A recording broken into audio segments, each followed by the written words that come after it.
commencer par ça, Simon Veil, vous avez évoqué toutes ces technologies qui sont au service de la formation. Voilà, c'est l'un des sujets de la technologie. On pourrait poser des questions de manière très journalistique pour vendre du papier, pour dire et toutes ces technologies qui envahissent les laboratoires de recherche, et même les consultations. Et quand on parle de big data, d'intelligence artificielle, on parle de biothérapie, de robots chirurgicaux, de chatbots, c'est-à-dire demain, que ce soit le lien, entre guillemets, de suivi du patient, dans une relation psychologique simplement de rassurer les gens. Enfin, tout ça peut être fait, pourrait peut-être être fait par d'autres outils technologiques que les médecins même, c'est chatbot, quelque part.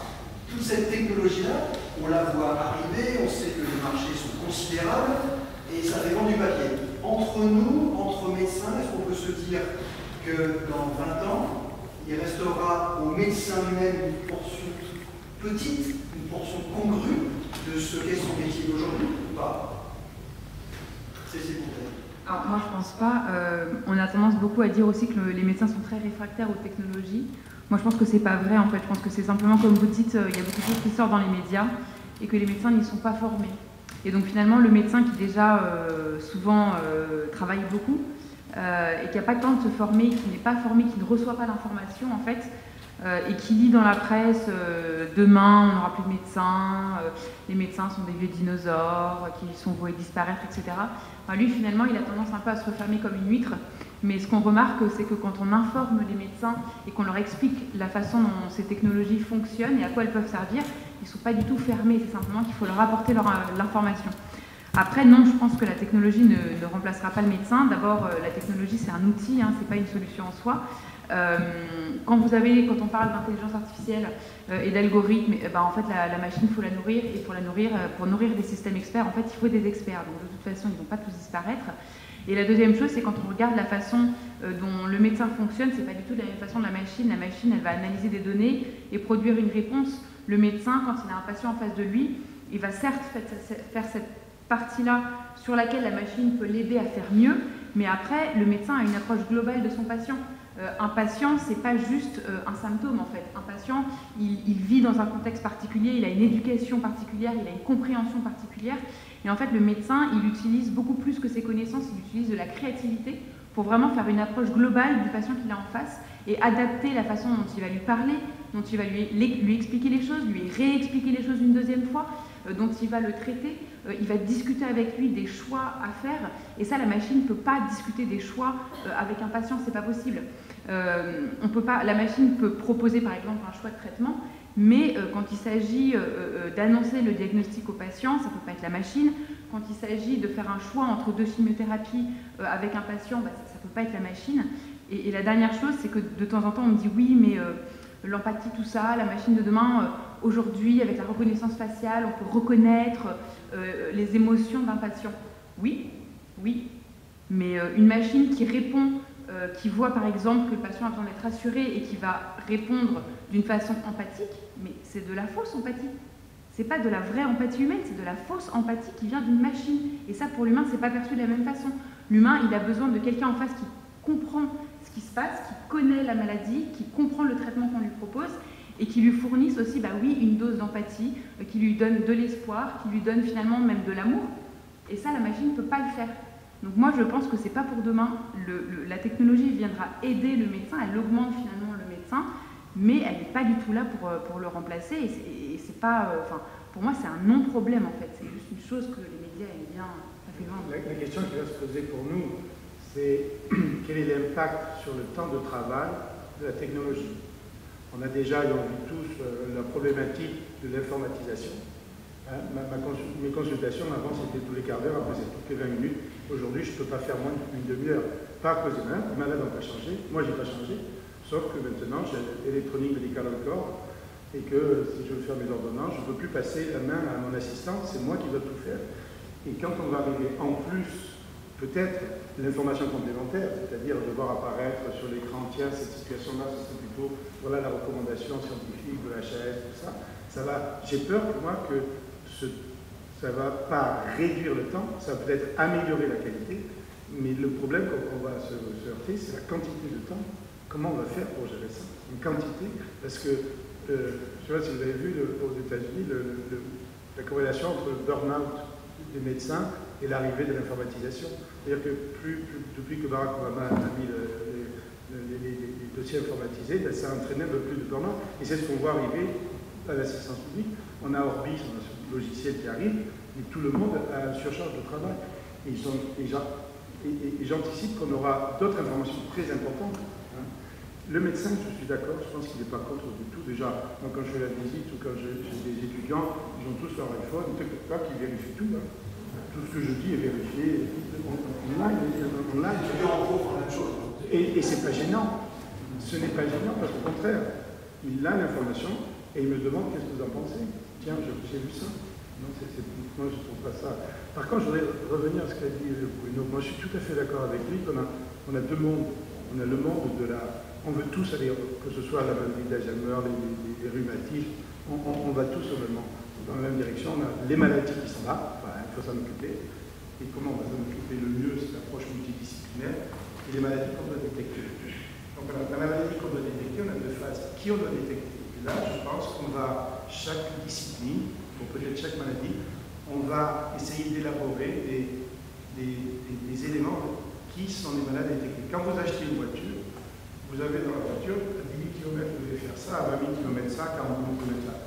Peut-être que demain, vous aurez, mais à 40 ans, à 50 ans, il faut faire ça, ou à 60 ans, 70 ans, c'est-à-dire, c'est le screening. Et si vous êtes sorti positif du screening, là, vous rentrez. Et là, c'est notre problématique après, c'est comment suivre ces malades. Je pense, donc on risque d'avoir l'éducation des étudiants, c'est qui screener, pourquoi le screener, qu'est-ce qu'on fait si le screening est positif. Et si je peux juste me permettre très rapidement, on a tendance à vouloir associer l'arrivée des technologies soit au temps, soit à l'argent. C'est-à-dire, est-ce que ça va faire des économies de temps, est-ce que ça va faire gagner du temps, est-ce que ça va en faire perdre. Pour moi, en fait, il n'y a pas de corrélation, c'est-à-dire que la première chose, c'est quand les technologies arrivent, c'est nouveau, donc c'est comme un enfant qui apprend à marcher, on va forcément faire des bêtises et on va forcément se tromper et on va forcément, comme vous dites, effectivement, aux États-Unis, le dossier médical électronique, ça a des avantages, mais ça a aussi des inconvénients. Mais il y a des technologies qui vont faire perdre du temps, mais si elles nous font perdre du temps pour le bien du patient, alors super, et d'autres qui vont nous faire gagner du temps, pour nous libérer peut-être du temps humain avec le patient, très bien. Et au niveau des économies, c'est pareil, il y a des technologies qui vont permettre de faire des économies et il y en a d'autres qui vont faire des dépenses. Alors des fois au début pour faire des économies plus tard, des fois juste tout court ça va faire des dépenses. Après ce qui compte, voilà, c'est la finalité, c'est le patient, est-ce que c'est pour le bien du patient et est-ce que la société peut le supporter. Mais j'ai toujours du mal à vouloir mettre une case technologie égale économie de santé ou technologie égale perte ou gain de temps. Il y a un autre sujet, le mot a été évoqué tout à l'heure, je crois que c'est Cécile vous-même qui l'avait évoqué, Maxime en avait parlé avant, la question de l'éthique et notamment de ce rapport à ces technologies. On parlera du patient, après la place du patient, dans 10 ans, 15 ans, dans 20 ans, il y a un autre sujet qu'on aurait voulu discuter avec vous quatre, mais ce rapport de l'éthique et de la technologie, par exemple pour les biothérapies, comment est-ce qu'il se noue aujourd'hui? Alors c'est quelque chose qui est effectivement nouveau, puisque les biothérapies sont de plus en plus évoluées, de plus en plus évoluées, comme finalement tous les traitements, mais les patients sont de plus en plus aussi informés, ils s'informent en fait eux-mêmes. Donc, en termes finalement de relations, les patients sont extrêmement demandeurs d'informations, mais ils viennent confirmer finalement ce qu'ils ont vu ou entendu. Après, c'est vrai que nous, on travaille avec les cellules des patients, donc soit en autologue, donc on travaille avec les cellules du patient lui-même pour lui réadministrer une fois qu'on a amplifié et déposé sur une forme particulière si on doit faire de la préparation tissulaire. Maintenant, la question se posera quand on arrivera à un niveau, par exemple, où on sera capable de faire la reconstruction d'organes. Parce que là, on ne pourra plus faire appel aux cellules du patient lui-même, parce qu'il faudra énormément, en fait, une quantité énorme de cellules. On n'y est pas, en fait, demain, mais je pense que, voilà, au moins long terme, on y arrivera. Le fait est que là, on sera dans une autre problématique, finalement, que la greffe d'organes. La greffe d'organes, on associe effectivement l'organe au donneur. Là, on aura en fait un organe qu'on aura cellularisé avec des cellules d'un autre patient ou des cellules pluripotentes d'autres cellules d'autres personnes, mais ça sera totalement à la limite déshumanisé, j'allais dire, en fait, en poussant loin. Il n'empêche que c'est quand même un tissu vivant. Donc je pense que ça, il y aura une appréhension en fait différente et une explication à donner, ou en tout cas une éducation, mais une information à donner en plus en fait aux patients sur ce type de traitement. Maintenant, les biothérapies sont assez diverses. Il n'y a pas que la réparation tissulaire, pardon. Il y a aussi les immunothérapies. Il y a en fait plein de choses qui sont en développement, qui sont en grand boom en fait en ce moment. Et c'est vrai que les patients sont au centre et cette notion justement de cellules, qu'on prenne ses cellules à lui ou qu'on lui administre en fait des cellules d'un autre, voilà, ça a toujours été, puisque dans la greffe hématopoïétique, ça c'est déjà fait depuis longtemps et c'est prouvé, mais là en fait ça va s'appliquer à d'autres organes et on va en fait étendre beaucoup plus. Donc c'est quelque chose qui va être difficile à appréhender pour les patients, mais je pense que ça se travaille et c'est quelque chose qu'il va falloir justement développer. Oui, je vois, je ne sais pas si on fera une greffe au camp. Si on fera de la reconstruction 3D d'hippocampe, de réseau de neurones, mais la question éthique que j'avais déposée tout à l'heure par Maxime Galos, ce rapport à la technologie, et on voit bien que le projet CERA n'est pas un projet hyper techno, c'est pas ça la question. On avait compris que l'enjeu justement était ailleurs, mais tout de même, dans les maladies neurodégénératives, le rapport de la technologie à la question éthique, on sait par exemple pour Parkinson, la thérapie génique aujourd'hui nous permet un certain nombre d'espoirs. Comment est-ce que cette question-là se pose, la question du rapport éthique? Ouais, je reviendrai quand même au point de départ, et je serai tout à fait, on l'avait fait au tout début, quand même, je pense que le pire n'est jamais certain. Et je me rappelle, dans les années, quand j'étais jeune, on faisait des projections de ce que serait notre vie en 2000. Alors, je me rappelle, c'était des cités entourées de bulles, et puis on était dans des voitures qui étaient automatiques, et on se greffait sur une autoroute, une sorte d'autoroute, ça partait comme ça automatiquement. On y arrive, mais ça n'a pas eu lieu. Pourquoi? Parce que tout ça, ce sont des projections qui ne tiennent pas compte de la réaction de l'homme. Regardez l'e-book, là, le livre électronique. On vous a dit, il y a 15 ans, tout le monde va passer à l'e-book.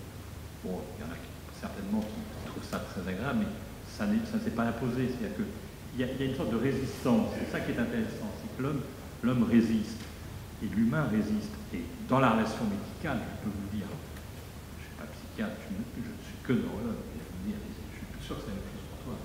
C'est fantastique. Les malades viennent, ils ont un plein sur la mémoire, on ne sait quoi. Dès la deuxième question, ils vous balancent d'une intimité, suite aux situations familiales, vous des questions. Comment allez-vous? Tout va bien? Oui, ça va bien, enfin, j'ai quand même un problème. Je n'ai pas vu mes enfants depuis 10 ans, je suis fâché. On fait des choses mais hallucinantes. On découvre des choses que les gens ont et ils viennent. C'est extrêmement troublant et ça, jamais, vous n'aurez très rassuré. Il y aura toujours besoin du médecin pour initier quelque chose, et c'est exactement ce que vous avez dit, c'est lui qui pilote et puis il utilisera des outils à sa disposition. Nous avons par exemple, je sais qu'on travaille beaucoup maintenant sur des choses extrêmement intéressantes, des capteurs. Il y a des capteurs qui permettent d'anticiper la crise épileptique. C'est génial. Vous avez des systèmes qui repèrent des modifications qui sont un peu avant la crise. Donc, heureusement qu'on a ça. Il va falloir après un système pour bloquer la crise. Mais voilà, on travaille dessus. Donc c'est évident qu'il y a des outils merveilleux qui vont nous aider fantastiquement, mais ça sera toujours un passage de cadeau. Il y aura toujours un médecin pour recevoir le patient, pour écouter sa plainte et pour initier la prise en charge.